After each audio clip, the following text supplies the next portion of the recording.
bapak-bapak ini di depan saya sudah muka-muka sakaratil maut. Di mana-mana dia. Kira-kira kalau bapak mati, siapa doakan kok? Siapa? Allahu Rabbi wal Islamu dini wa Muhammadan Rasulullah wa yaqini adnu ilaihi. Pernah lihat orang ngantar jenazah? Pernah? Pernah? Bukan pernah, sering. Maka dia Nabi tak telu tu mantara koliki burue. 3 yang ngantar kamu ke kubur. Tapi 2 yang kembali, 1 yang setia menemanimu. Yang pertama harta. Keluar semua harta ngantar. Mobil, motor, keluar semua.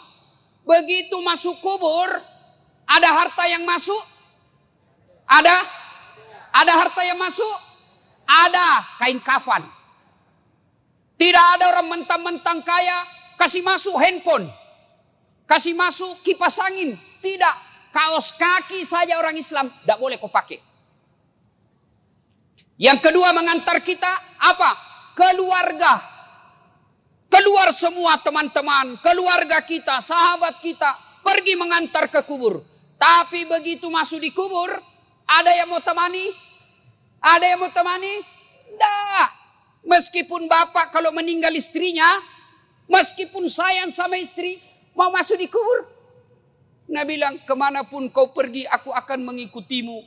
Gunung kan kudaki, lautan ku seberangi, masjid kau lewati. Masuk di kubur, ada yang mau temani? Tidak. Yang ketiga kata Nabi, yang mengantarmu amal. Inilah yang akan mengikutimu kemanapun kau pergi. Masuk di kubur, dia akan masuk. 2 jenis amal. Amal kebaikan, amal keburukan. Masuk. Taman iki buru ditimbun. Pak, ada perantau di sini? Ada dari Sulawesi? Coba angkat tangan. Oh, banyak-banyak. Ada dari Jawa? Banyak. Ada orang Banjar? Bubuhan Banjar, Jar. Banyak betul. Kampungnya. Bapak orang Bugis datang merantau ke Batu Licin. Ternyata di Batu Licin tidak sesuai harapan. Masih ada pilihan? Masih ada? Ada. Pulang lagi Pak. Lewat Batu Licin turun di Parepare. Dari Jawa merantau ke Batu Licin. Sampai Batu Licin kada nyaman. Bulik lagi pian. Pergi di Jawa. Iya toh? Cocok. Tapi demi Allah. Kota mana ki buru masuk kalian kubur, senang tidak senang, tinggal kau di situ. Tak boleh kau lagi keluar. Kalau kau keluar kau dari kuburmu, kau dikubur sore, keluar kau besok pagi, lari semua orang Batu Licin. Nah, kalau masuk kubur, tidak bisa makin ngapa-ngapain. Petumanan ya malakmu kata Nabi. Putus semua amal-amalmu kecuali 3 hal. Haji almarhum Haji Andi Arsad dengan istri. Ada mi dikubur? Almarhum Abdul Latif bin Siapo, bapaknya Ustadz. Ada mi dikubur? Soeharto, Habibie, Gus Dur, Soekarno. Ada mi dikubur? Mbah Surip tak gendong kemana-mana. Dek nagaga. Hilang semua. Maka putus semua orang sudah dalam kubur. Yang bisa menolongmu kata Nabi telu mani. Tinggal 3 perkara yang bisa menolongmu kalau kau sudah masuk kubur. Apa gerangan yang menolong? 1 kata Nabi, anak yang soleh dan soleha. Bukan anak anggota DPR, bukan anak kontraktor, bukan anak profesor, bukan anak tentara polisi, bukan. Tapi apa? Soleh dan soleha. Menjadi soleh dan soleha tidak harus tinggi sekolah. Menjadi soleh dan soleha tidak harus kaya. Menjadi soleh dan soleha tidak jadi pejabat dulu, tidak. biar tidak ada sekolahmu kau bisa jadi soleh dan soleha. Biar kau miskin boleh kau jadi soleh dan soleha. Dan itu gampang. Mau jadi anggota DPR?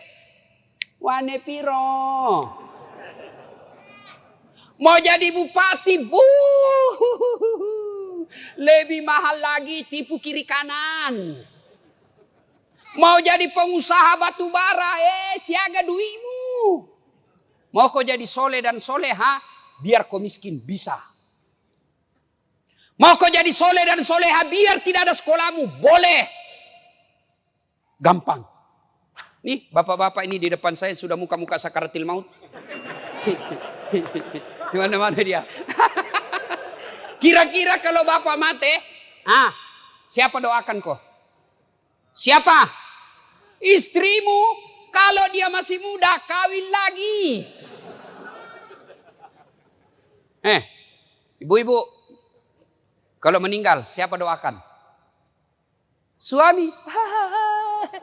Mak bene sih. Siapa yang doakan kita? Anak. Saya ini contohnya. Kakak saya, jarang saya doakan. Nah minta doakan Kak De. Itu pun kalau saya ingat. Tapi siapa yang selalu saya doakan di sujud terakhir saya setiap sholat. 5 waktu saya selalu sujud. Saya di ujung sujud saya selalu berdoa. Allahumma ghafirli wali walidayya warhamhuma kama rabbayani shaghira. Dan saya merasa almarhum Abdul Latif termasuk bahagia di kubur. Kenapa? Karena saya setiap sujud bukan diriku kudoakan tapi bapakku. Namobi bapakku bukan kontraktor. Meskipun bapak saya tidak tahu bahasa Indonesia. Meskipun bapak saya tidak ada sekolahnya. Tapi insya Allah bahagia di kubur karena anaknya selalu doakan. Nih bapak-bapak kalau mati ki. Mau ki lihat bagaimana nasib tak dikubur. Lihat anakmu sekarang. Lihat anakmu. Kalau anakmu malam Jumat kau intip. Baca Yasin di dalam kamar. Harapan mo harapan.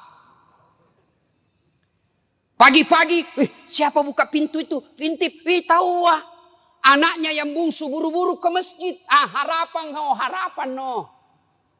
Anakmu pergi main futsal jam 5. 10 menit sebelum menjalan, lari-lari pulang cepat rumah. Kenapa? Dia mau tunggu sholat jamaah maghrib di masjid. Harapan Pak, meskipun kau cuma ngontrak-ngontrak.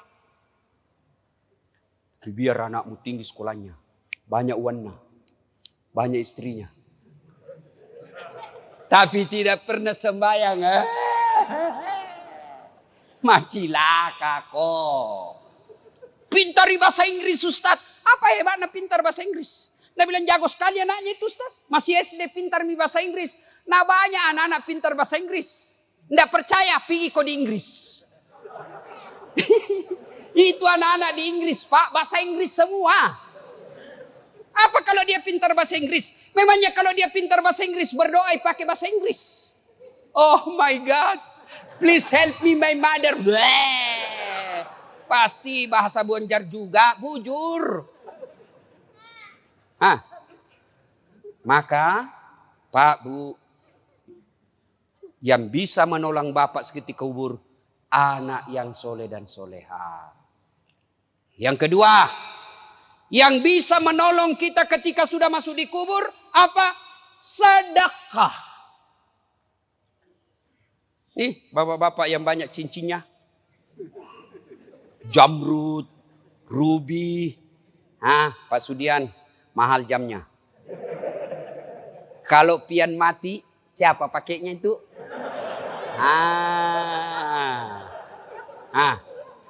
Untung tidak ada ibu-ibu di sini. Saya bilang sama ibu, halo ibu-ibu ini istri-istri orang kaya. Kalau kau mati siapa yang pakai cincinmu? Siapa yang pakai gelangmu? Siapa yang pakai kalungmu? Siapa yang pakai antingmu? Siapa yang pakai berlian dan emasmu? Dia teriak, anakku Ustaz, pret. Bukan anakmu yang pakai, siapa? Istri kedua. Karena suamimu pasti kawin lagi. Dia dengar istriku, mamanya cek. Dah dengar ini ceramahku, nah lihat di YouTube. Pulang nah panggil Kak Ustaz. Jadi nanti kalau mati Kak, mau kawin lagi. Saya bilang sini kau sayang. Saya kasih tahu kau baik-baik sayangku. Jangankan kau mati, masih hidup kau saja. Nah saya selalu berpikir kawin lagi.